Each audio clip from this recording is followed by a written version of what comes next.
हमारे रुद्रपुर विकास खंड की ब्लॉक प्रमुख रीना गौतम द्वारा ये ग्राम लोहर्रा में बाबा साहब भीमराव अंबेडकर जी की प्रतिमा का सौंदर्यीकरण और यहाँ एक सामुदायिक स्थल बनाने का काम किया गया और इन सब लोगों का अनुरोध था कि यहाँ एक बाबा साहब की प्रतिमा भी लगे। तो ये काम ब्लॉक की ओर से हमारे रीना गौतम जी और जितेंद्र गौतम जी ने इसको एक अभियान के रूप में लिया और ब्लॉक प्रमुख बनते ही पहली बार उन्होंने यहाँ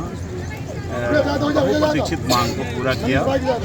बाबा साहब भीमराव अंबेडकर का आदर्श, उनका जीवन, उनका चरित्र हमेशा हम सबके लिए प्रेरणा का स्रोत है। खास तौर से समतामूलक समाज की स्थापना के लिए, स्त्रियों की शिक्षा के लिए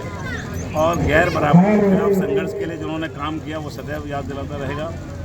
निश्चित रूप से ये अनुकरणीय कार्य है और इसकी जितनी प्रशंसा की जाए कम है। मैं जितेंद्र गौतम को और ब्लॉक प्रमुख रीना गौतम को, यहाँ के ग्राम प्रधान, बीडीसी मेंबर और सभी साथियों का बहुत आभार व्यक्त करता हूँ। इन लोगों ने मुझे आज यहाँ मुख्य अतिथि के रूप में बुलाया और बाबा साहब के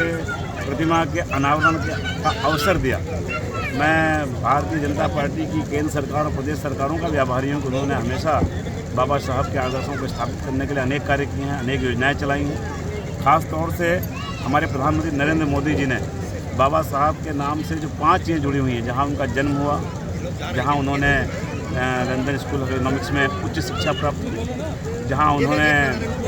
दीक्षा प्राप्त की नागपुर में, और जहाँ उनका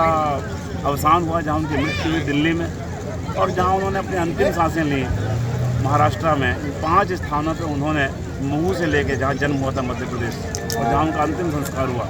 5 महत्वपूर्ण स्थानों को पंच तीर्थ के रूप में विकसित किया है और भव्य स्मारक बनाए हैं, जहाँ उनकी स्मृतियों को, उनके विचारों को, उनकी कृतियों को वहाँ एक संजो कर रखा गया है ताकि आने वाली पीढ़ियाँ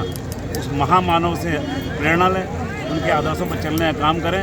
आज जिस संविधान के तहत हम सब अधिकार प्राप्त कर रहे हैं, दबे कुचले लोग आगे बढ़ रहे हैं, पिछड़े लोग आगे बढ़ रहे हैं, महिलाओं को उनका अधिकार मिल रहा है, नौजवानों को उनका अधिकार मिल रहा है, किसानों को उनका अधिकार मिल रहा है। इस सब की जो बुनियाद थे वो बाबा साहब भीमराव अम्बेडकर थे, जिन्होंने संविधान की रचना में जो ड्राफ्ट कमेटी के अध्यक्ष के रूप में उन्होंने जो संविधान लिखा, वो आज ही नहीं, युगों युगों तक, जब तक धरती रहेगी, जब तक भारत रहेगा, तब तक वो संविधान हमारे जीवन के अंधकार को मिटाकर हमें आगे बढ़ने का रास्ता दिखाएगा।